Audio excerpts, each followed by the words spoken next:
The thing about October in Fannin County is that the cold comes down from the ridge before the light goes, and it settles in the hollows like something with weight. By 4:30 in the afternoon, the air smells like wet bark and wood smoke, and by 6, the mist starts threading through the laurel thickets like fingers looking for something to hold. On Friday, October 26th, 1984, that mist came early and thick, the kind that turns headlights into soft halos that don't reach past your hood ornament. The 12 federal agents who rolled into the Chattahoochee National Forest that evening didn't think much about the weather. They had maps, good ones, Forest Service issue with the contour lines tight as fingerprints, and they had radios, Motorola handhelds and belt holsters that crackled with the kind of static you get when mountains lean between you and your dispatcher. They had 2 unmarked Ford sedans, a rented box truck with Georgia plates, and a confidence that comes from working out of an Atlanta field office, where the coffee is hot and the targets don't usually shoot back. Their objective sat 3 miles up a logging spur that kinked off Forest Service Road 42 like a broken finger, a copper moonshine still, 200 gallons, coil-fed and wood-fired, tucked into a rhododendron thicket the locals called Devil's Elbow. The tip had come in clean, a plate number, a date, a name, the kind of intelligence that makes supervisors smile and sign off on overtime. What they didn't have was a sense of how the Blue Ridge swallows sound, bends radio waves, and keeps its own time. And they didn't know that the still they were about to seize wasn't some weekend hobby or side hustle. It was inheritance. It was pride. And it belonged to 4 brothers who knew every stone, root, and creek bend in these woods the way you know the rooms of your childhood home in the dark. Henry Virgil Wilson was 58 years old that October, with hands like knots of hickory and a back that had started to curve from 30 years pulling lumber chain at the mill in Blue Ridge. He'd been a quiet man his whole life, the kind who said grace before every meal and listened more than he spoke. But there were 2 things Henry believed with a conviction that bordered on scripture.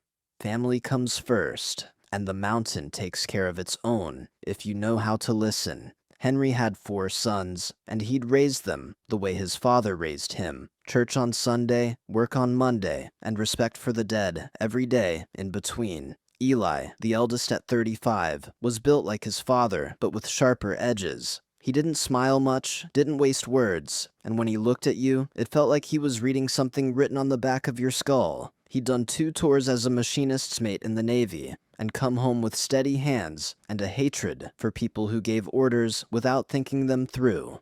Eli was the one who planned, who measured twice, who never pulled a trigger unless he'd already counted the cost. Amos was 32, broader in the shoulders than Eli, and quicker to laugh, though the laugh didn't always reach his eyes. He'd worked construction until the recession hit, and the work dried up like creek beds in August. Amos was the one who could read people, could tell when a man was lying, or scared, or about to do something stupid. He carried a Remington pump 12 gauge when he went into the woods. Not because he expected trouble, but because trouble, he said, doesn't send a letter first. Judah, 29, was the quiet middle son, the one who could track a deer through rock and find water where the map said there wasn't any. He'd learned to read the land from his grandfather, who taught him that every broken twig and bent stem tells a story if you're patient enough to listen. Judah didn't talk much about what he thought or felt. He just moved through the woods like he was part of them, like the trees and the fog had agreed to let him pass without question.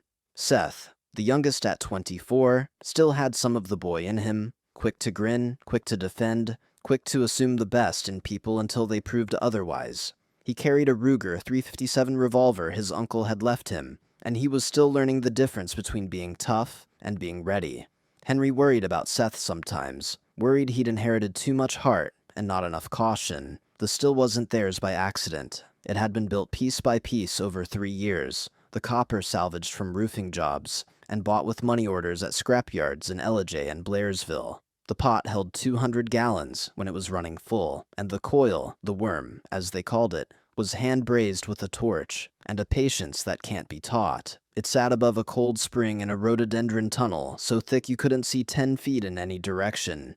fed by a gravity line that ran pure and clean from a limestone seam higher up the ridge. It wasn't about getting rich. It was about keeping the lights on, about buying seed and feed, and keeping the truck running when the bank wouldn't extend another line of credit.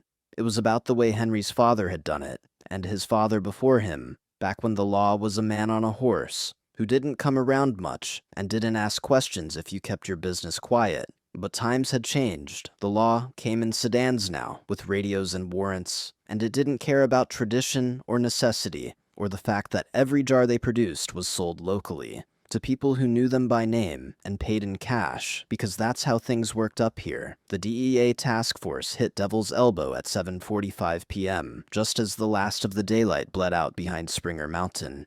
They came in fast, engines grinding on the grade, headlights bouncing off tree trunks like searchlights in a prison yard. The Wilsons weren't there, hadn't been since midday, when they'd banked the fire and covered the copper with a tarp weighted down with stones. Friday nights they spent at Henry's place, eating supper and talking about the week, about what needed fixing and what could wait. By the time the agents found the still, photographed it, tagged it, and started loading the copper into the back of the box truck, the mist had turned to a light rain, the kind that soaks through slowly, gets into your collar, makes every surface slick. And that's when the discipline started to slip. One agent, a younger man from the Chattanooga office, kicked over a stack of mason jars just to hear them break. Another pocketed a skinning knife he found hanging from a nail in a cedar post. A third, older, with the kind of smirk that comes from 20 years of raids and not enough consequences, wandered down a footpath that curved away from the still site toward a small clearing where the ground rose in a gentle hump. It was a family cemetery, nothing fancy, just a dozen stones, some carved, some just fieldstone, with names painted on in white. The grass was mowed short. Someone had planted mums and coffee cans by 3 of the markers. There was a rotting cedar cross at the far edge, tilted and gray, with the dog tag nailed to the crossbeam. The agent pulled the tag free, wiped it on his pant leg, and read the name. Wilson, Curtis L., USMC. 1943-1945, he laughed. Not loud, not cruel, just the kind of low chuckle that says, "Look what I found," and slipped it into his jacket pocket. Seth saw it 3 hours later. He'd come back to check on the still, moving quiet through the laurel with a flashlight in his hand, and his heart hammering because he'd seen the tire tracks on the spur and knew what they meant. He found the copper gone, the jars smashed, and the footpath to the cemetery trampled with boot prints that didn't belong. The cross was bare, the nail was still there, bent and rusty, but the dog tag was gone. Seth didn't run, he didn't shout. He walked back to his truck, hands shaking, and drove to his father's house, where his brothers were sitting around the kitchen table finishing the last of the cornbread and coffee. He told them what he'd seen. He told them about the boot prints and the broken jars and the cross. And when he got to the part about the dog tag, Curtis's tag, the uncle who died on Okinawa before any of them were born, the brother Henry still talked about when the nights got long. Henry stood up slowly, walked to the kitchen window, and looked out into the dark. For a long time, nobody spoke. Then Henry turned around, and his voice was quiet and flat, the way it gets when something inside has already been decided. "They stepped where they ain't allowed," he said. Eli nodded. Amos set his coffee cup down. Judah folded his hands on the table. Seth looked at each of his brothers, and then at his father. And he understood, in that moment, that something had shifted, that the math had changed, that the copper didn't matter anymore. What mattered was the line that had been crossed, not the legal one, but the one carved into the soil, and the memory, and the graves of men who'd bled for the right to be remembered with respect. They didn't talk much after that. There wasn't a need. Each man knew his role, the way you know the shape of your own shadow. Eli spread a Forest Service map across the kitchen table, the kind with the elevation lines so tight they looked like the grain in wood. He marked 3 exits with a carpenter's pencil: the gate at Rock Creek, the culvert on Mill Branch that washed out every spring and barely held a sedan, and the logging spur that hairpinned under Chestnut Ledge and dropped off steep on the downhill side. "They'll come back," Eli said. "Maybe tonight, maybe tomorrow, but they'll come back to finish the paperwork, take more pictures, make sure they got everything."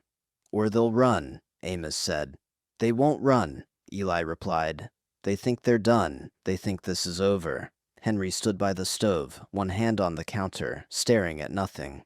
Curtis didn't die, so some jackass in a windbreaker could take his name for a trophy. Nobody argued. Judah unfolded a second map, older, hand-drawn on the back of a feed sack. It showed the same roads, but with details the government maps didn't have. Deer trails, rock faces, blind draws, places where sound carried strange, and the wind played tricks. "They'll use the main spur," Judah said. "Only way wide enough for that truck. If they try to turn around, they'll have to three-point it, maybe more." "Choke points," Eli said, tapping the map. "Here, here, and here. We don't have to hit them all at once. We just have to make them think we're everywhere." Seth's hands were still shaking. "What if they don't come back?" Eli looked at him. "Then we wasted an evening. But if they do, we make sure they remember where they were and what they took." "How far?" Seth asked. Eli didn't answer right away. He looked at his father. Henry looked back, and something passed between them that didn't need words. "Far enough," Henry said. "They armed themselves the way men do when they're not trying to start a war. Just end a conversation."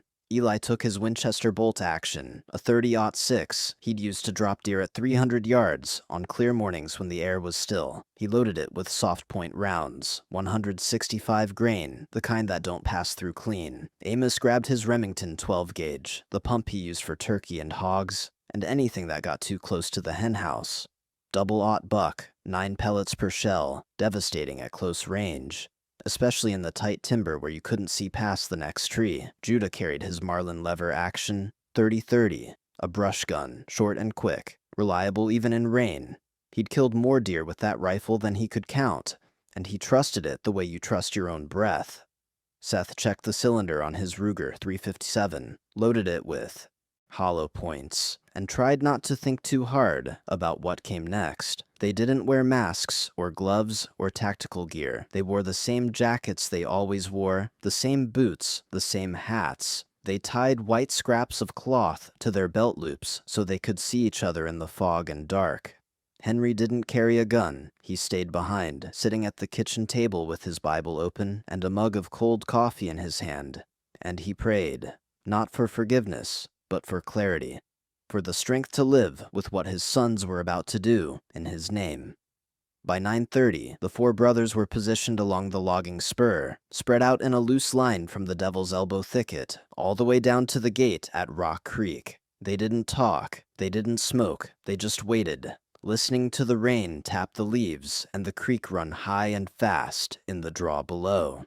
At 9:58, they heard the engines. 2 sedans first, then the box truck grinding gear on the grade, headlights swinging through the mist like lighthouse beams that couldn't find the shore.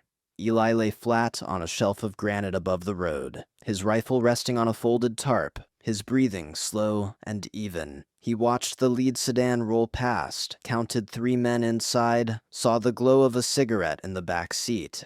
Amos crouched behind a deadfall 30 yards down the spur, shotgun across his knees, eyes locked on the bend where the road narrowed and the shoulder dropped away into laurel and air. Judah sat in the notch of a split oak, invisible, the Marlin cradled in his lap, his mind calm and quiet the way it always got before the shot. Seth was the farthest back, near the gate, heart pounding so hard he thought the agents might hear it over the engine noise. He'd tied a white strip to a sapling near the tree line. Eli's signal, go left and live. He didn't know if anyone would see it. He didn't know if it mattered. The box truck lurched to a stop near the still site. Doors opened. Voices carried on the wet air, confident and tired. The sound of men who thought the hard part was over. And then Eli put a round into the dirt, 10 feet from the lead agent's boot. Not a miss. A message. The agent froze. Another man shouted something. Someone drew a sidearm. The radio squawked. And the long night began. The first shot didn't kill anyone. That was intentional. Eli's round kicked up a spray of mud and wet leaves, exactly where he'd aimed it. Close enough to make a man's bladder clench. Far enough away that it couldn't be called murder. Not yet. The lead agent, a thick-necked man named Kowalski, who'd been with the DEA for 11 years and thought he'd seen everything, dropped flat, and scrambled behind the box truck's front tire, his sidearm out, his radio squawking static and panic into the rain.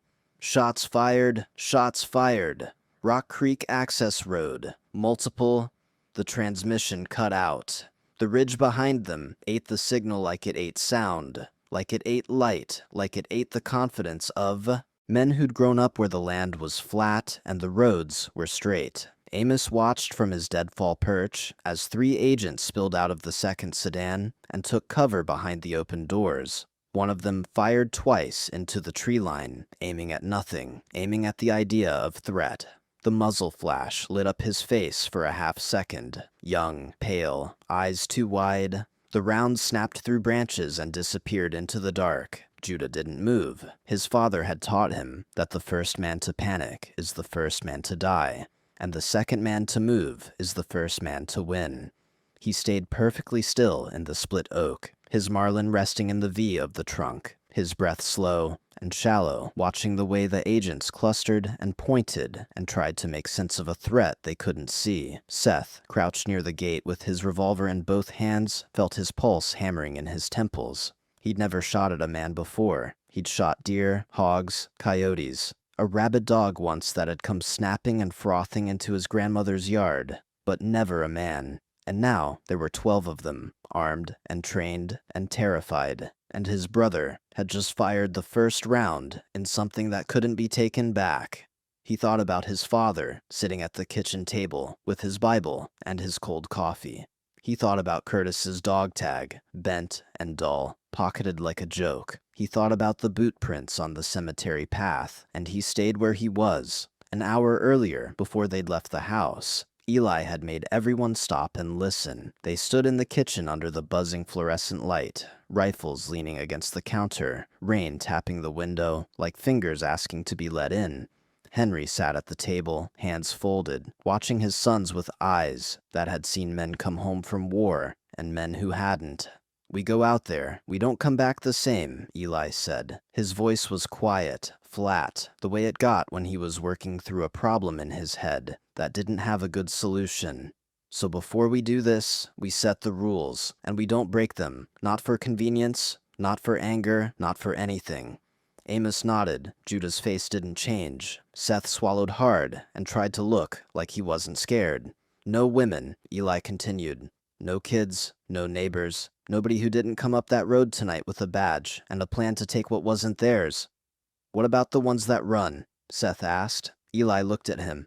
"If they run smart, they live. If they run stupid, that's on them. But we don't chase into town. We don't go past the gate. This stays in the forest." "And the ones who surrender?" Judah asked. Eli hesitated. Henry spoke before he could answer. "There's a line," Henry said, his voice low and rough, like gravel pulled across wood. "They crossed it when they took Curtis's name. That debt's got to be paid. But we're not animals. We're not the kind of men who shoot a man on his knees." "Then what kind of men are we?" Seth asked. Henry looked at him for a long time. "The kind who make sure nobody forgets what happens when you disrespect the dead." Amos broke the silence. "They stepped on graves, Daddy." They laughed. "You want us to let them walk out of here after that?" "I didn't say let them walk," Henry replied. "I said we're not animals." Eli picked up his rifle and checked the bolt, slow and deliberate. "So we give them a chance. 1. If they take it, fine. If they don't, we make sure they remember the name Wilson for the rest of their short, stupid lives."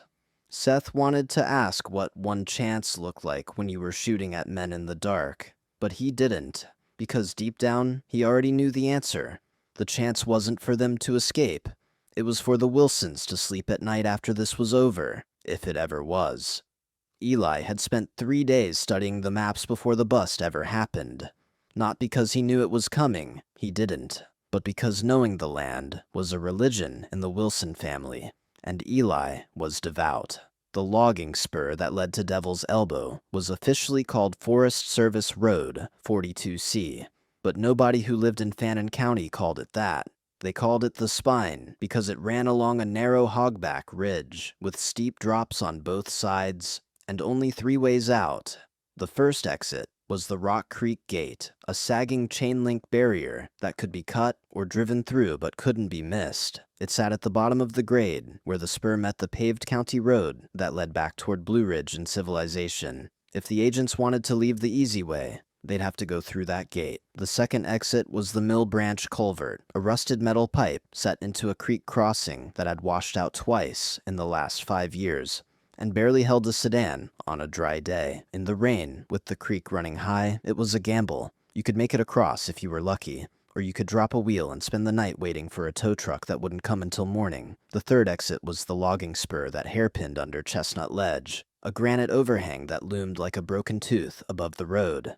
The spur was narrow there, barely wide enough for the box truck, and the outside edge dropped 40 feet into a laurel thicket that would swallow a vehicle whole. If you missed the turn, you didn't get a second chance. Eli knew all of this because his grandfather had logged this land in the 50s, and his father had hunted it for 40 years, and Eli himself had walked every inch of it since he was old enough to carry a rifle.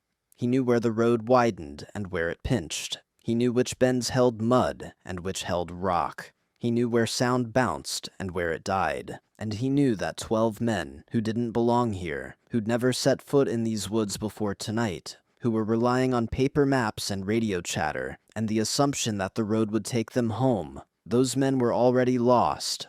They just didn't know it yet. The brothers didn't carry tactical gear. They didn't have night vision or body armor or suppressed rifles. They had what they'd always had: patience, familiarity, and the understanding that the forest was theirs in a way it could never belong to men who showed up in sedans and wore windbreakers with 3-letter acronyms on the back. Eli's Winchester was a bolt action, which meant slow follow-up shots, but absolute reliability. He'd killed deer with it at distances where other men wouldn't even try. He knew the rifle's drop at 100 yards, 200, 3. He knew how the rain affected the ballistics, how the mist played with depth perception, how a man's brain tricks him into thinking a muzzle flash is closer than it is. Amos's Remington 12-gauge was a close-quarters tool. The pump action was loud, that iconic chick-chick that shows up in every movie. But in the rain and the dark, sound didn't travel straight. It bounced off ridges, rolled through hollows, came at you from directions that didn't make sense.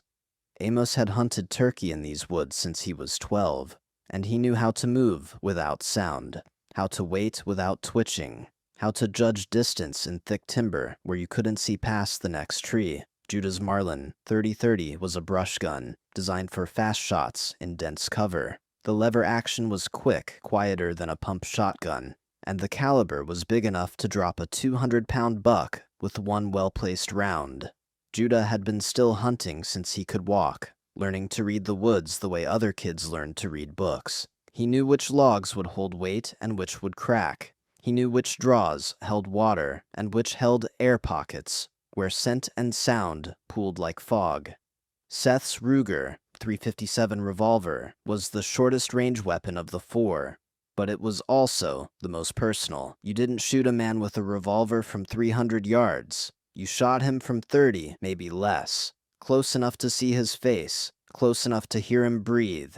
Seth had tied a white cloth strip to his belt loop, same as his brother's, but he'd also tied one to a sapling near the tree line at the gate. Eli had told him to mark a safe path, go left and live, and Seth had done it, even though he wasn't sure anyone would see it, even though he wasn't sure it mattered. But it mattered to him, because if he was going to be part of this, if he was going to stand in the rain with a loaded gun and wait for men to die, he needed to believe that some part of him was still the kid who'd helped a stranded motorist change a tire in the snow, who'd carried groceries for Mrs. Callahan when her hip went bad, who'd believed that most people were decent if you gave them a chance. The white cloth was that belief, tied to a tree, invisible in the rain. At 10:14 p.m., one of the younger agents, a man named Pritchard, 26 years old, 2 years out of the academy, married with a baby girl he'd only seen in photographs because he'd been working doubles to pay off student loans, made a decision that sealed his fate. He broke from cover behind the sedan and ran. Not toward the gate, not toward the truck.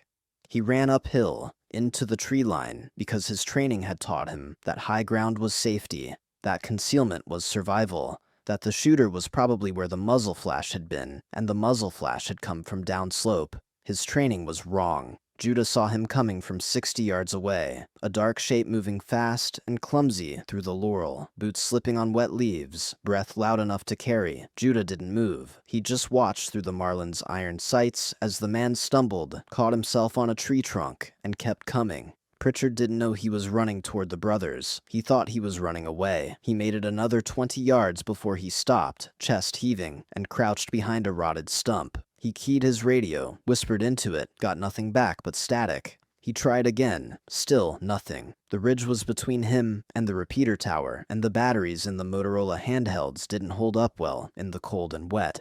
Judah could hear him whispering, could hear him say a name, Emily, soft and desperate. The way you say a name when you're trying to remember why you're supposed to stay alive. Judah's finger rested on the trigger. The crosshair settled on the man's back, just below the shoulder blade, right where the heart would be if the angle was true. He didn't pull the trigger, not because he couldn't, not because he was scared, but because Eli had said one chance, and this man hadn't chosen to fight. He'd chosen to run, and there was a difference. Thin as a hair, sharp as a blade, but they're all the same. Judah lowered the rifle an inch. He reached down, slow and quiet, and pulled a white strip of cloth from his pocket. He tied it to a branch behind the stump, close enough that the man would see it if he turned around. Then he moved, silent as smoke, 10 yards to his left, and waited. Pritchard stayed behind the stump for 4 minutes. Then he turned, saw the white cloth, and froze. He didn't know what it meant, but some part of him, the part that had grown up in the Tennessee hills before he'd moved to Atlanta, the part that remembered his grandfather talking about markers and signs and the old ways men communicated when words were dangerous, understood that it wasn't a threat. He went left, into the dark, away from the road, and he lived. But not every man got a white cloth, and not every man ran. At 10:27 p.m., Agent Kowalski, still crouched behind the box truck's front tire, made a decision. He'd been on the radio for 10 minutes, trying to reach dispatch, trying to coordinate with his men, trying to understand what the hell was happening. He'd gotten nothing but static, ghost signals, and one panicked voice saying, "Contact rear," before cutting out entirely. He had 12 men under his command. He could see 4 of them. The others were scattered in the dark, some in cover, some running, some silent in ways that made his stomach tighten. He made the call: push forward, secure the still site, regroup, and get the hell out as a unit. It was a good call, a textbook call, the kind of call that works when you're operating in a city or a field or anywhere the terrain doesn't have a say in how the fight goes. But they weren't in a city. Kowalski stood, waved 2 men forward, and moved toward the thicket where the still had been. Amos saw him coming, saw the silhouette against the box truck's headlights, saw the way he moved with authority and purpose, saw the way the other men followed him, like he was the answer to their fear. Amos had been crouched behind the deadfall for 40 minutes, and his legs were cramping, and the rain was soaking through his jacket, and he was cold and angry, and thinking about Curtis's dog tag and the laughter that had come with it. He'd given them a chance. Eli's shot had been the warning. The silence after had been the offer. Leave now and live. They hadn't taken it. Amos rose from behind the deadfall, the Remington at his shoulder, and fired once into the air. Not at the men, at the idea of the men. The buckshot rattled through branches and rained bark and leaves down on their heads. Kowalski spun, fired twice toward the muzzle flash, and hit nothing but laurel and air. Another agent fired, then another. Rounds cracked through the trees, wild and desperate. The kind of suppressive fire that works in training, but kills your own men in the field. One round found a tree behind Amos and sent splinters into his cheek. He swore, wiped blood from his face, and this time, when he fired, he wasn't aiming at the air. The buckshot took Kowalski in the shoulder and spun him like a top. He went down hard, his radio flying, his sidearm skittering across wet rock. He didn't scream. He just gasped, breath hitching, and tried to crawl toward the truck. Amos jacked another shell into the chamber, the sound loud and final in the rain. But he didn't fire again, because Kowalski wasn't getting up, and the other men were scattering, dragging their wounded, shouting into radios that didn't work. And the mercy Eli had asked for was thinning like fog before the sun. Amos lowered the shotgun, breath ragged, and whispered into the rain, "You should have left." By 10:45 p.m., the agents had pulled back to the box truck and the two sedans, forming a defensive perimeter that would have been impressive if they'd had air support, reinforcements, or any idea where the shooters were. They didn't. Eli watched from his granite perch as they tried to load Kowalski into the back of one of the sedans. They couldn't get the door open wide enough. The road was too narrow. The sedan was parked too close to the ditch. One man slipped in the mud and went down hard on his tailbone. Another dropped his flashlight, and it rolled under the truck, still shining, casting wild shadows that turned every tree branch into a rifle barrel. It would have been funny if it wasn't so desperate. Judah keyed the handheld radio they'd borrowed from a friend who worked forestry. He didn't speak. He just clicked it 3 times. Eli clicked back twice. Amos clicked once. It meant still here, still watching, still holding. Seth, at the gate, didn't click. He was staring at the white cloth tied to the sapling, watching it flutter in the rain, and wondering if the man who'd gone left was still running, or if he'd stopped somewhere in the dark, shivering and praying and cursing the day he'd ever put on a badge. Down at the truck, one of the agents was shouting into his radio, his voice cracking with panic and exhaustion. "We need air support. We need extraction. We need..." The radio crackled. A distant voice, flat and bureaucratic, came through. "Say again you're 20. Repeat. Say again you're 20. The agent looked at the map in his hand, now soaked and tearing, and tried to read coordinates by flashlight. He gave them the wrong ones. Off by half a mile and a full ridgeline. Nobody corrected him, because nobody else knew where they were either. And in the woods, watching and waiting, the Wilson brothers understood what the agents didn't. This wasn't a gunfight anymore. It was a lesson. And the forest was the teacher. And the night was just getting started. By 11:07 p.m., the rain had stopped, but the fog had come to replace it. Thick and low, the kind that doesn't drift so much as settle, like something with intent. It turned the headlights into soft yellow blooms that showed nothing beyond 10 feet. And it swallowed sound in strange ways, making close things seem distant and distant things seem like they were breathing down your neck. Inside the perimeter around the box truck, the remaining agents had gone quiet, not calm, quiet.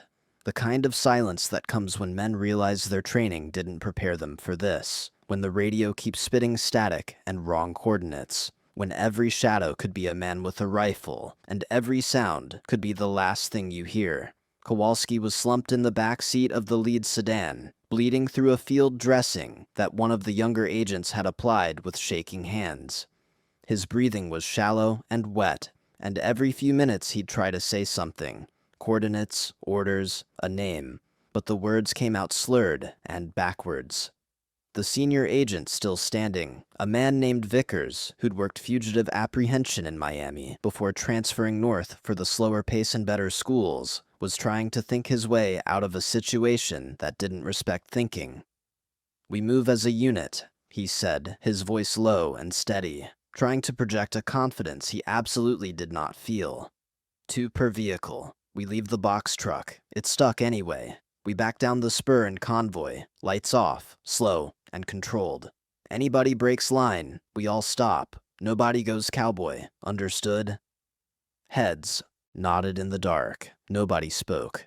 Because they'd all seen what happened to Kowalski when he'd tried to move with purpose and authority, and none of them wanted to be next. What Vickers didn't know, what he couldn't know, was that the Wilson brothers had already anticipated this, had counted on it, had positioned themselves at every point where the road narrowed, dropped, or turned sharp enough that a driver would have to slow down and trust the ground beneath his tires. Eli was still on the granite shelf above the road, rifle rested and ready, watching the agents through a gap in the laurel. He'd wrapped the scope in a strip of cloth to keep the fog from beating on the glass, and he was breathing through his nose, slow and measured, the way his rifle instructor in the Navy had taught him 30 years ago.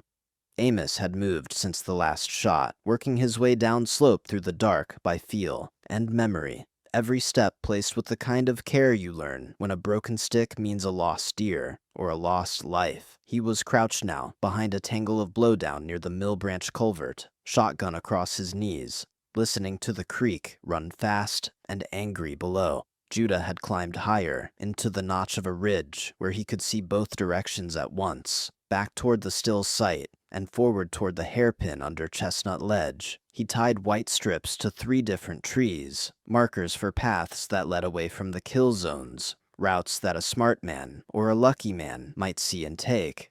He didn't know if anyone would, but Eli had said 1 chance, and Judah believed in keeping his word, even when the other side didn't. Seth was still at the gate, but he'd left his position near the sapling and moved 30 yards into the trees, where he had a clear view of the chain-link barrier and the paved county road beyond. His revolver was in his hand, cylinder checked twice, hammer on an empty chamber for safety. His heart hadn't stopped hammering since the first shot, and his hands were slick with rain and sweat despite the cold. He kept thinking about his father sitting at the kitchen table, kept thinking about the white cloth tied to the sapling, kept thinking about the difference between justice and murder, and whether you could tell them apart in the fog and the dark, when the only witnesses were the trees and God. At 11:14 p.m., the first sedan started backing down the spur, transmission whining, reverse lights turning the fog into a solid white wall. The driver was a man named Cassidy, 41, 15 years with the DEA, a solid investigator who'd helped put away 3 mid-level distributors in Chattanooga, and never once fired his weapon outside of a range. He was sweating through his shirt despite the cold, both hands on the wheel, eyes flicking between the mirrors and the windshield and the rear view, where Vickers sat in the passenger seat, sidearm drawn, scanning the tree line for movement that never came from the direction he was looking. The sedan made it 20 yards before the road kinked left, and the shoulder dropped away into a laurel thicket that looked soft, but was built on rocks and roots and a 40-degree slope. Cassidy misjudged the angle by 2 feet. The rear passenger tire slipped off the edge. The sedan lurched, and Cassidy hit the gas instead of the brake. Panic reflex, muscle memory from a different kind of danger. The tire spun, dug, found nothing but air and wet leaves, and the whole back end of the sedan slid 6 inches farther into the void. "Stop, stop, stop!" Vickers shouted, and Cassidy slammed the brake, and the sedan rocked forward and then settled, tilted at an angle that said maybe but didn't promise anything.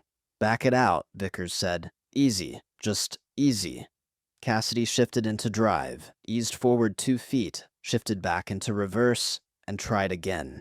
The tire spun, the sedan lurched, and then the ground underneath gave way. Not catastrophically, not like a cliff, but slowly, the way a rug slides out from under you when you're not expecting it. The sedan dropped another foot, metal scraping rock, and came to rest at a 20-degree angle, with the rear axle dug into the slope and the front tires barely holding purchase on the road. Nobody inside said anything for 5 full seconds. Then Vickers keyed his radio and said very calmly, "Vehicle 1 is stuck. Repeat, Vehicle 1 is immobile. We're dismounting and moving on foot to Vehicle 2. The radio crackled.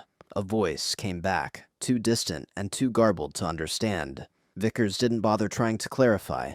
He just opened the door, climbed out into the fog, and motioned for the men in the second sedan to hold position. Cassidy killed the engine, pocketed the keys, and followed Vickers into the dark. Neither man looked back at the sedan. Neither man saw Eli, 70 yards upslope, tracking them through a scope that wasn't designed for night work, but didn't need to be when the targets were lit by their own brake lights and moving slow. Eli didn't fire, not yet, because they were doing exactly what he'd expected. Abandoning the vehicle, clustering together, making themselves a single problem instead of 12 separate ones. He waited. The second sedan reached the Mill Branch culvert at 11:29 p.m., and the driver, a younger agent named Torres, 28, 3 years in, fast-tracked because he spoke Spanish and had a degree in criminal justice from Georgia State, stopped and stared at the crossing. The culvert was supposed to be a simple pipe and gravel affair, the kind you drive over without thinking. But the rain had turned the creek into something mean and muscular, and the gravel had washed away, and the pipe itself was rusted through in 2 places, sagging like an old man's spine. Torres put the sedan in park and looked at Vickers, who jogged up from the first sedan and was standing in the headlights, breathing hard. "Can we make it?" Torres asked. Vickers walked up to the culvert, shined his flashlight down, and saw water boiling through the gaps in the pipe. saw the way the gravel had eroded on the far side, saw the mud, slick and black and uncertain.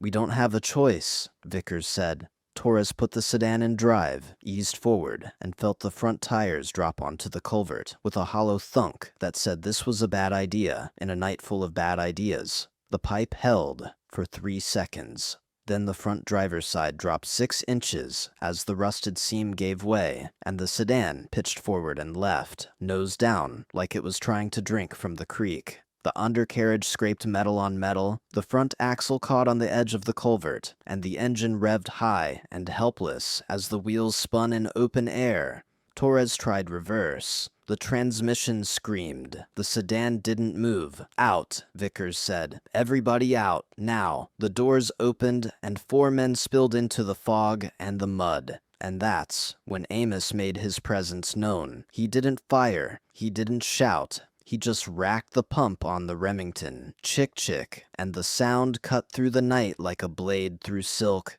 Every agent froze. Vickers spun toward the sound, sidearm up, flashlight sweeping the tree line. He saw nothing, just fog and laurel and the dark shapes of trees that could have been men or could have been shadows, or could have been the last thing he'd ever see. "Contact left," someone shouted, and 2 agents fired into the woods, muzzle flashes bright and brief, rounds snapping through branches and thudding into tree trunks and hitting absolutely nothing. Amos had already moved. He was 15 yards farther downslope, crouched behind a moss-covered boulder, shotgun rested, watching the panic unfold like a stage play he'd written himself. One of the younger agents broke and ran, not toward the road, not toward the vehicles, but straight into the creek. He made it 3 steps before the current took his legs out from under him, and he went down hard, head cracking against a stone, body tumbling downstream into the dark. Nobody went after him, because nobody wanted to leave cover, because the sound of the shotgun racking had told them what their training wouldn't. They were being hunted, and the hunter knew these woods in ways they never would. Vickers keyed his radio. "All units, fall back to the box truck. Repeat, fall back to..."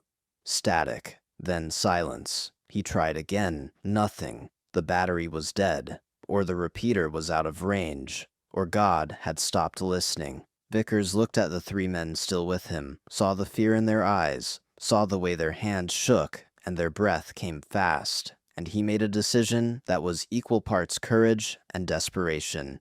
"We walk out," he said. "Stay tight, stay quiet. We make it to the gate. We're on County Road. We flag down a car. We get help. Understood?" Nobody argued, because walking into the dark with a man who sounded like he had a plan was better than standing still and waiting for the next shotgun. Racked to split the night, they left the sedan nose down in the creek and started walking.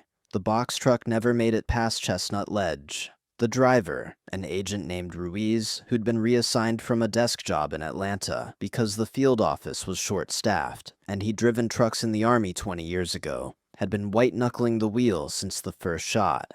He'd watched Kowalski go down, watched the sedans get stuck and abandoned, and now he was alone in a vehicle that weighed 6,000 pounds loaded and handled like a refrigerator on roller skates. The hairpin under Chestnut Ledge came up fast, not because he was speeding, but because the fog compressed distance, and the headlights showed nothing but more fog, and the road seemed to twist in ways the map hadn't mentioned. Ruiz hit the brakes, downshifted, and started the turn. The box truck's rear end swung wide, tires barely holding the edge of the road, and for a second, it felt like he was going to make it. Then Eli put a round into the granite shelf above the road, not into the truck, not into Ruiz, into the stone. The bullet struck a seam of rotten shale that had been waiting for an excuse to let go, and the ledge did what ledges do when the structure underneath fails. It cracked, shifted, and spilled 100 pounds of fist-sized rocks across the road in a rattling cascade that sounded like the end of the world. Ruiz jerked the wheel, overcorrected, and felt the truck's rear tire slip off the road and into empty air. The truck tipped, slowly, almost gently, like it was considering its options. Then gravity made the decision. The box truck went over the edge with a groan of metal and shattering glass, rolled once, and came to rest 40 feet down in a laurel thicket passenger side down, engine smoking, copper still strapped in the back and rattling like church bells nobody wanted to hear. Ruiz was still alive, barely. He hung in the seatbelt, blood running from a gash on his forehead, ears ringing, eyes unfocused. He tried to reach for the radio, couldn't. Tried to unbuckle the seatbelt, couldn't. He just hung there, suspended, and waited for help that wasn't coming. Eli watched from the granite shelf, rifle still warm, and felt nothing. Not satisfaction, not regret, just the cold arithmetic of a plan that was working exactly as designed. He keyed the handheld radio, clicked twice. Amos clicked back once. Judah clicked 3 times. Seth didn't click at all. Because he was staring at the gate, where 3 agents were stumbling out of the fog, hands up, weapons holstered, looking for all the world, like men who just learned that survival meant surrender. Seth watched the 3 agents approach the gate through a gap in the laurel, his revolver in both hands, finger resting on the frame above the trigger guard the way his father had taught him when he was 12, and learning the difference between aiming and pointing. They weren't running, they weren't fighting, they were just walking, slow and exhausted. 3 men who'd signed up to enforce the law and had somehow ended up on the wrong side of a mountain that didn't care about badges or authority or the rules that governed everywhere else. One of them, Vickers, though Seth didn't know his name, stopped 10 feet from the gate and looked directly at the tree line where Seth was hiding. "We're done," Vickers said, his voice hoarse and flat. "We're leaving. We don't want any more of this." Seth's hands tightened on the revolver. He thought about Curtis's dog tag, thought about the boot prints in the cemetery, thought about his father's voice saying they stepped where they ain't allowed. But he also thought about the white cloth tied to the sapling, thought about the man he'd let go, the one who'd run uphill and found Judah's marker and taken the mercy that was offered. These men hadn't taken the copper. They hadn't laughed at the graves. They were just here, just following orders, just trying to get home. Seth lowered the revolver and stepped out of the tree line, slow and deliberate, hands visible, weapon pointed at the ground. The 3 agents tensed. Vickers's hand moved toward his sidearm. "Don't," Seth said. Not a threat, just a fact. Vickers's hand stopped. He looked at Seth, at the mud on his boots, the rain on his jacket, the revolver that wasn't pointed at anyone but could be in half a heartbeat, and he understood. "The gate's open," Seth said. "You walk. You don't run. You don't look back. You don't come back. Ever." Vickers nodded. The other 2 agents didn't move. "And you tell whoever's in charge," Seth continued, his voice quieter now, almost sad, "that this county remembers, that these woods remember, that you don't take what isn't yours, and you don't step on graves, and you don't laugh at the dead." "We didn't," one of the younger agents started. "Doesn't matter," Seth said. "One of you did, and now all of you pay. That's how it works up here. You should have known that before you came." Vickers took a step toward the gate, then another. The other 2 agents followed. They walked slow, hands away from their weapons, eyes on the ground. And when they reached the county road, and the pavement and the world that made sense again, they didn't look back. Seth watched them disappear into the fog. Then he keyed his radio and clicked once. It meant 3 out. Let them go. Eli clicked back twice. Amos clicked once. Judah didn't click at all because he was already moving down slope toward the box truck, toward the agent trapped inside, toward the last choice of the night.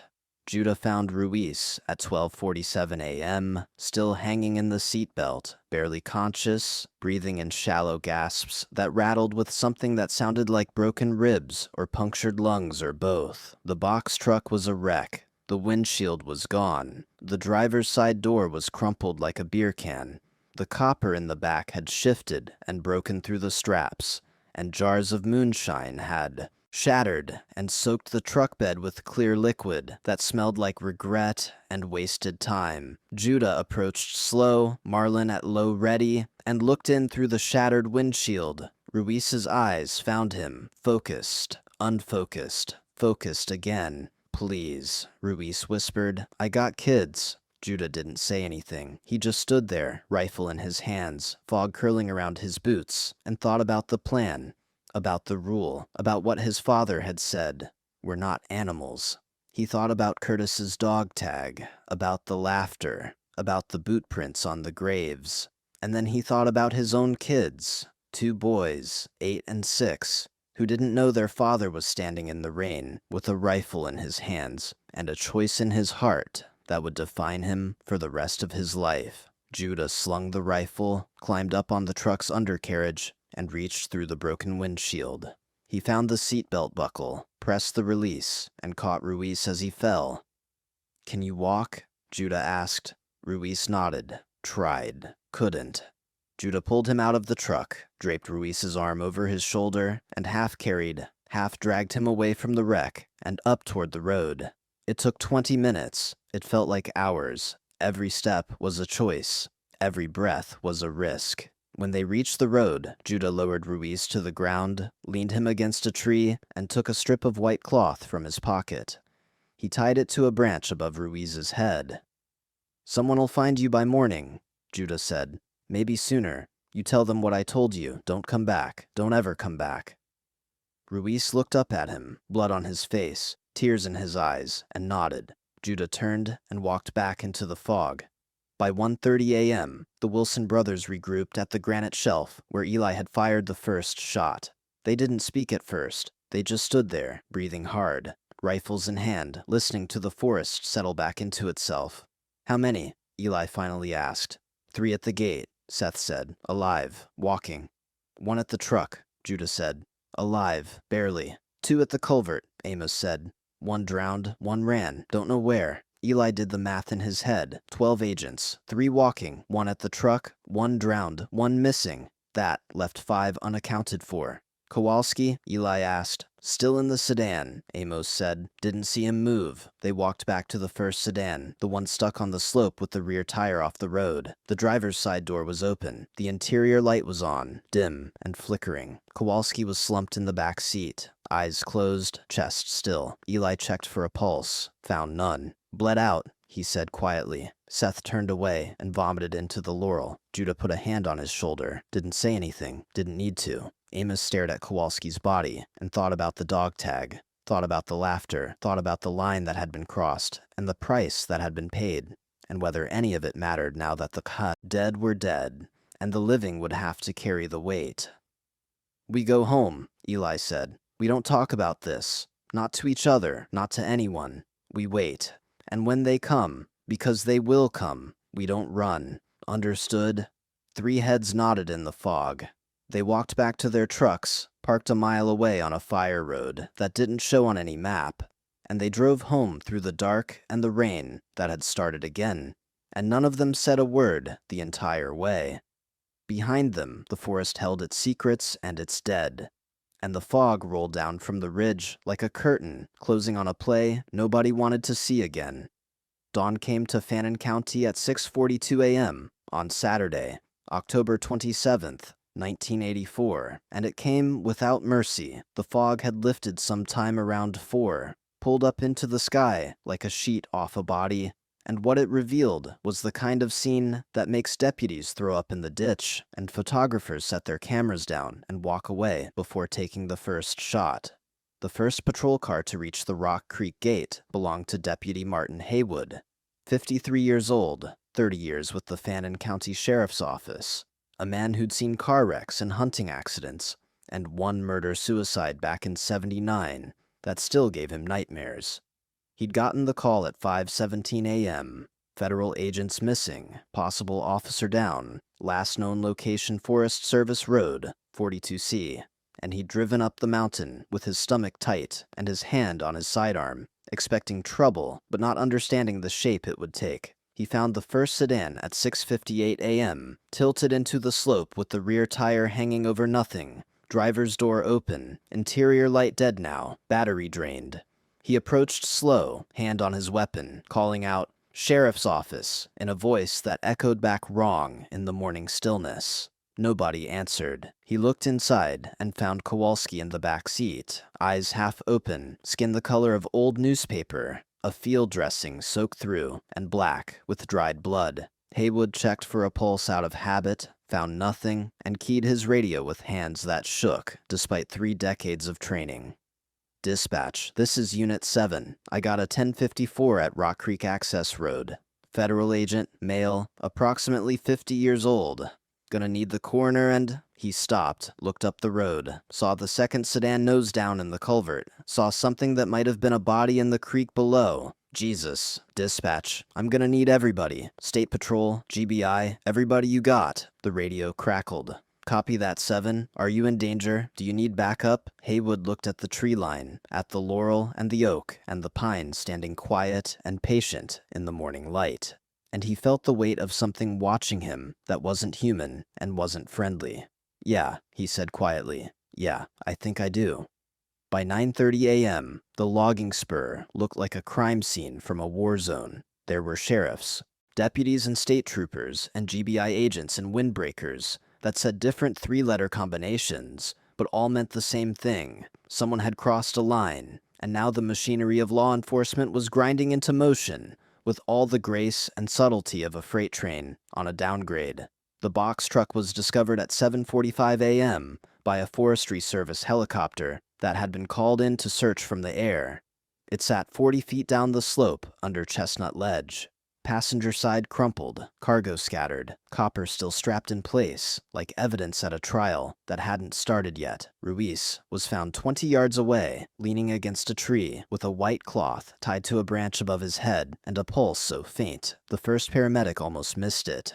He was airlifted to Fannin Regional Hospital at 8:12 a.m., unconscious, hypothermic, with 3 broken ribs and a punctured lung. He wouldn't wake up until Sunday afternoon, and when he did, the first thing he'd say was, "white cloth," over and over, until the nurse gave him something to help him sleep. The body in the creek was recovered at 10:03 a.m. Agent Michael Chen, 31 years old, 5 years with the DEA, drowned after striking his head on a rock and being pulled under a deadfall by a current that had been running fast and cold all night. His sidearm was still holstered. His radio was still clipped to his belt. His last transmission, pulled from the digital recorder at the field office later that day, was 3 words: contact left, contact, and then static. By noon, the count was this: 1 dead from blood loss, 1 dead from drowning, 1 critical in the hospital. 3 walked out alive and were found at a gas station in Blue Ridge at 2:47 a.m., sitting on the curb with their weapons on the ground and their hands on their heads, and 5 still missing. The missing 5 would be found over the next 72 hours, scattered across 6 miles of forest, and each one would tell a story that didn't quite match the others, but all pointed to the same conclusion. They'd been hunted, systematically and patiently, by people who knew the terrain in ways the maps couldn't teach.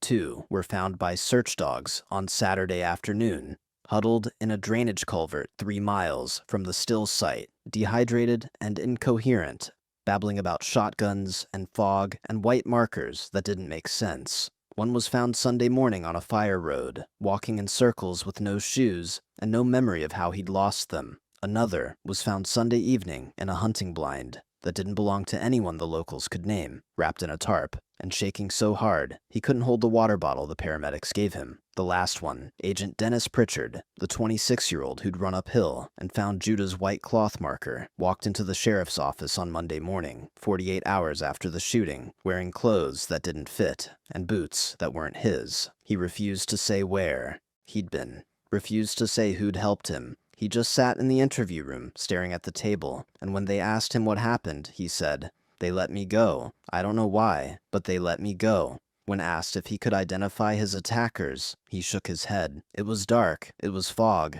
I never saw their faces." The investigator asked if that was true, or if he was protecting someone. Pritchard looked up for the first time, and his eyes were red and hollow, and full of something that looked like shame. "Does it matter?" he asked. The Wilson homestead sat 7 miles from Devil's Elbow, down a gravel road that turned to dirt, and then to mud, and finally to 2 ruts through the trees that only locals knew how to navigate. It was a small house, vinyl siding gone gray with age, a tin roof that leaked in 2 places, a front porch that sagged on one side, where the cinder blocks underneath had settled. The GBI arrived at 11:47 a.m. on Saturday with a warrant, 12 agents, 2 patrol cars, and a photographer who'd worked gang shootings in Atlanta and thought he'd seen everything. Henry was sitting on the porch when they pulled up, hat in his lap, hands folded, looking for all the world like a man who'd been expecting company and wasn't surprised by the guest list. His sons stood behind him, unarmed, hands at their sides, faces blank. They didn't speak, they didn't resist. They just watched as the agents poured out of the vehicles and spread across the property like water finding every crack. The lead investigator, a man named Talbot, who'd been with the GBI for 19 years and had worked everything from domestic terrorism to serial murders, walked up to the porch and stopped at the bottom step. "Henry Wilson," he asked. "That's right. I have a warrant to search these premises and to place you and your sons under arrest for the murder of federal agents, attempted murder, assault with a deadly weapon, and about 15 other charges I'll read to you once you're in cuffs." Henry nodded slowly. "You find Curtis's dog tag yet?" Talbot blinked. "Excuse me?" "My brother's dog tag, Marine Corps, died on Okinawa, had it nailed to a cross up by Devil's Elbow until one of your boys took it for a souvenir." Talbot didn't respond right away. He looked at Henry, then at the son standing silent and still behind him, and he felt the shape of something he didn't quite understand, but knew was important. "We'll look into that," Talbot said finally. "You do that," Henry replied. Then he stood, slow and stiff, and held his hands out in front of him. "You gonna cuff me, or are we gonna stand here all day?" They cuffed all 5 of them, Henry and his 4 sons, and they loaded them into separate vehicles and drove them down the mountain to the county jail. And during the entire ride, not one of the Wilsons said a word. Behind them, the search of the property turned up 4 rifles, 1 shotgun, 1 revolver, boxes of ammunition that matched the casings found at the pool. Scene, muddy boots, wet jackets, and a hand-drawn map on a feed sack that showed every choke point, every culvert, every hairpin turn on Forest Service Road 42C.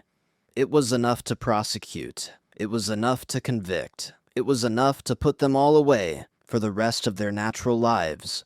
But it didn't explain the white cloths. It didn't explain why some men lived and some men died. And it didn't explain why Agent Pritchard refused to testify, why Ruiz wouldn't give a description, why the 3 men who walked out at the gate wouldn't say anything except, "We left and they let us." The trial started on March 4th, 1985, in the Fannin County Courthouse, a brick building with white columns and a Confederate monument on the lawn that nobody talked about but everyone noticed. The prosecution was handled by the U.S. Attorney's Office out of Atlanta, a team of 3 lawyers who wore suits that cost more than most people in the county made in a month, who spoke with polished accents and presented evidence with the kind of confidence that comes from knowing the law is on your side. The defense was a single attorney named Clayton Proctor, 68 years old, a man who'd been practicing law in North Georgia since before half the prosecutors were born. He wore a seersucker suit that had gone out of style in the 70s and never come back. And he spoke with the slow, deliberate cadence of someone who knew that juries in mountain counties don't trust fast talkers. The trial lasted 3 weeks. The prosecution laid out a timeline that was damning. The still had been seized at 7:45 p.m. The first shot fired at 9:58 p.m. The last confirmed contact at 12:47 a.m. They showed the maps found at the Wilson property, the ammunition that matched the casings, the ballistics that tied Eli's rifle to the round that had shattered the ledge and sent the box truck over the edge. They called the agents who survived. Vickers testified that he'd heard at least 4 different shooters, positioned at intervals, working in coordination. Torres testified about the shotgun rack at the culvert, about the panic that had followed, about the way the fog and the terrain had turned a simple retreat into a nightmare. Ruiz, still on oxygen and walking with a cane, testified about being pulled from the truck and left with a white cloth above his head. "Did you see the man who pulled you out?" the prosecutor asked. "Yes." "Is he in this courtroom?" Ruiz looked at the defense table, where the 4 brothers sat in county-issued orange jumpsuits, faces impassive. His eyes landed on Judah, stayed there, moved away. "I don't know," Ruiz said. "It was dark. I was hurt. I don't know."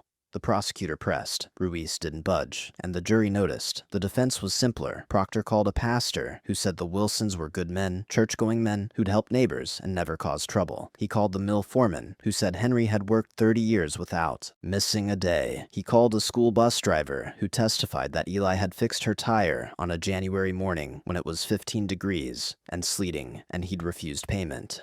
He called a historian from the University of Georgia who testified about Appalachian culture, about codes of honor and respect for the dead, about the long history of mountain communities defending themselves against outside authority that didn't understand their ways. The prosecution objected. The judge allowed it. And then Proctor did something that surprised everyone. He put Eli on the stand. Eli sat in the witness box in his orange jumpsuit, hands folded, face calm. He had been instructed by his attorney not to say much, to answer only what was asked, to give the prosecution nothing they could use. The prosecutor stood and approached. Mr. Wilson, did you fire a weapon on the night of October 26, 1984? Yes.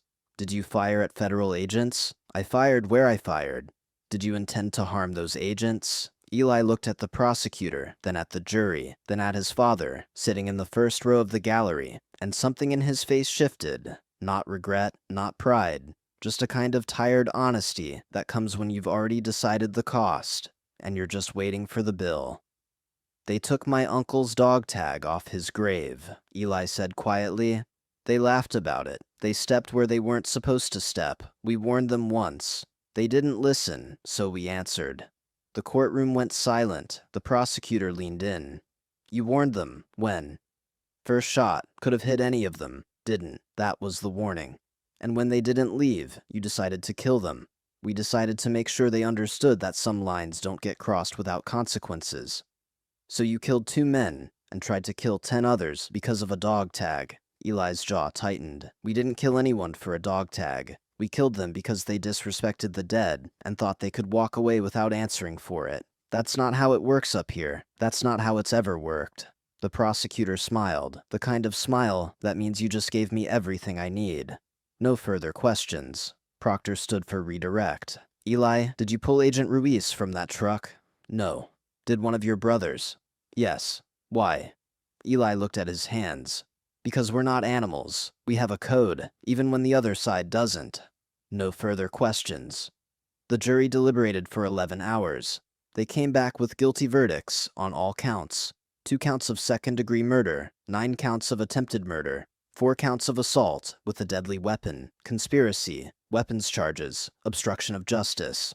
The judge, a woman named Carolyn Hightower, who'd been on the bench for 12 years, and had a reputation for fairness tempered with zero tolerance for violence, read the sentences on April 3, 1985. Henry Virgil Wilson, life in prison without the possibility of parole. Eli Wilson, life in prison without the possibility of parole. Amos Wilson, 60 years. Judah Wilson, 50 years. Seth Wilson, 35 years. Before the bailiffs led them away, Judge Hightower asked if anyone wanted to make a statement.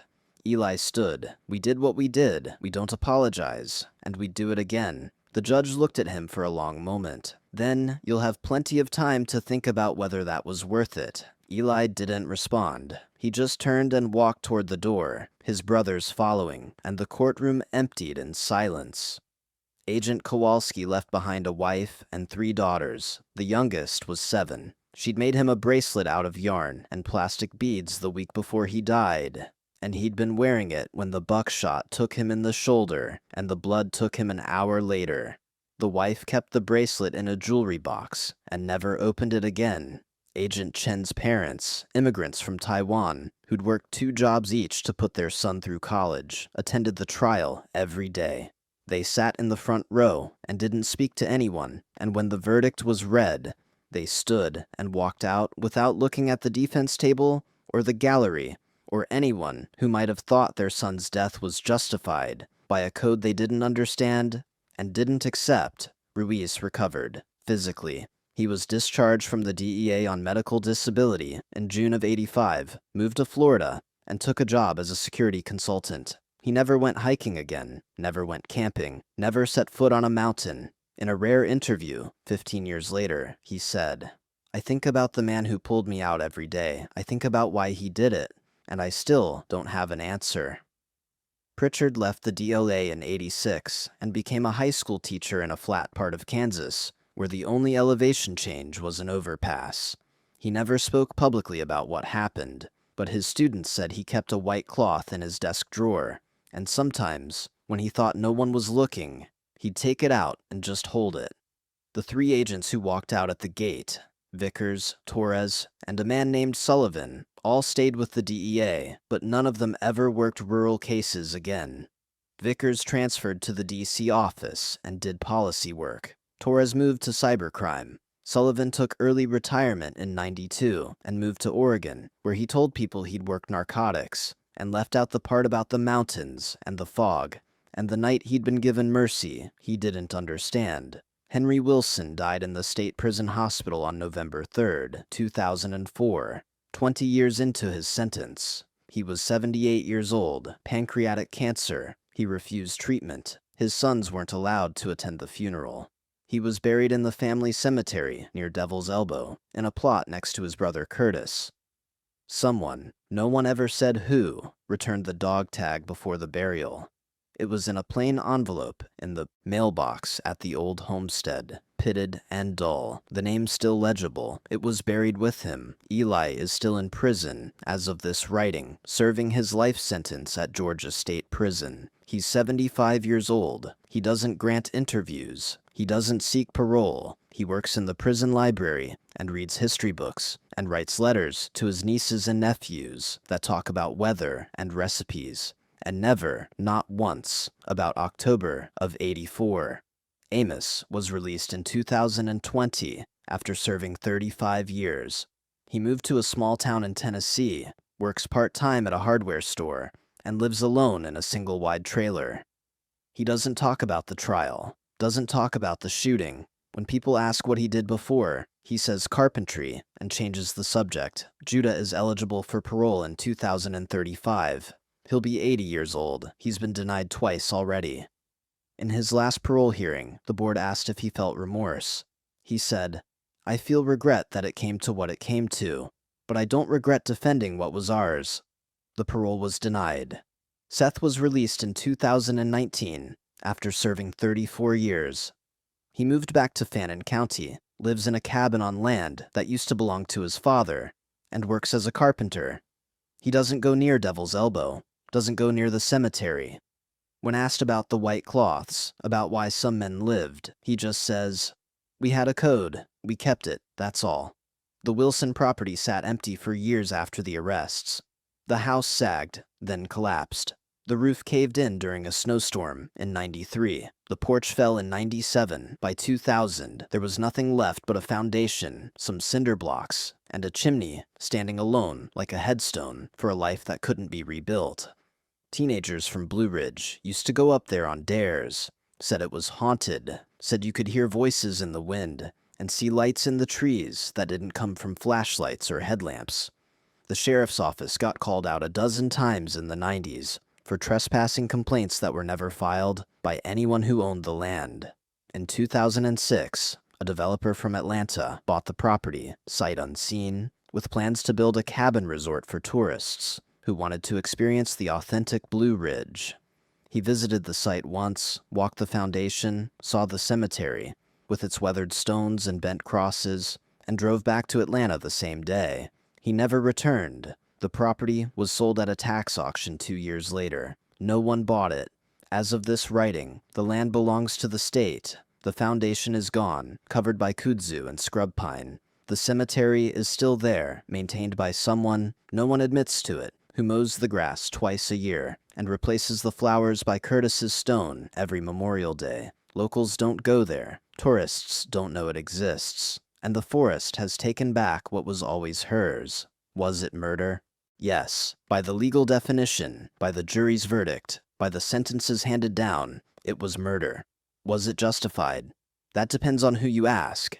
Ask the families of the agents who died, and they'll tell you it was an ambush, a massacre, an act of domestic terrorism committed by men who valued moonshine and pride over human life. Ask the people in Fannin County, at least the ones old enough to remember, the ones who'll talk, if you ask quiet and respectful, and they'll tell you it was a reckoning. That the agents disrespected the dead, that they took what wasn't theirs, that they crossed a line that's been drawn in these mountains for longer than the government's been around to notice. Ask the Wilson brothers, and they won't answer, because they've already said everything they're going to say, and the rest is between them and their conscience, and the God they still pray to in prison cells and trailer homes. But here's the thing that both sides can't escape. Mercy was given, not to everyone, not equally, but it was given, and that complicates the narrative that either side wants to tell. The agents who walked out at the gate were allowed to leave. Pritchard was marked and spared. Ruiz was pulled from the wreckage and left where he'd be found. These weren't accidents. These were choices, and choices mean intent.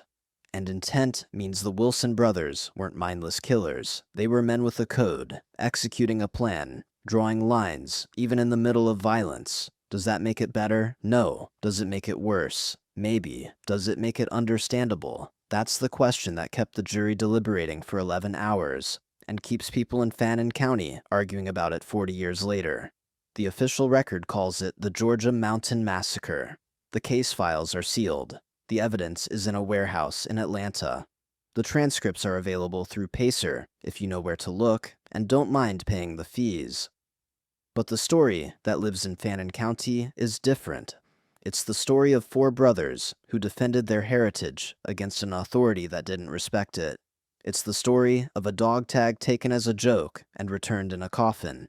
It's the story of white cloths tied to trees and men who lived because someone decided they deserved to. Drive Forest Service Road, 42C, on a wet October night, if you can find it, if the gates open, if you're brave or stupid enough and you can feel the weight of it, the way the fog sits heavy in the hollows, the way the trees lean in like they're listening, the way the road turns sharp and narrow and makes you slow down whether you want to or not. And if you stop, if you kill the engine and roll down the window and listen to the silence, you might hear what the agents heard. Nothing. Just the forest, just the dark. Just the understanding that you're not in charge here. Never were, never will be. Some people call that haunting. The Wilsons would call it memory. And memory, in these mountains, has a long life and a slow hand and a patience that outlasts the law, the verdicts, and the men who thought they could walk away without answering for what they took. The Georgia Mountain Massacre of 1984 is a story about a lot of things: pride, justice, revenge, consequence. But mostly, it's a story about lines. The ones we draw, the ones we cross, and the ones we defend when everything else has been taken. The Wilson brothers paid for what they did. 2 agents paid with their lives. Families on both sides paid with grief that doesn't end just because the trial does.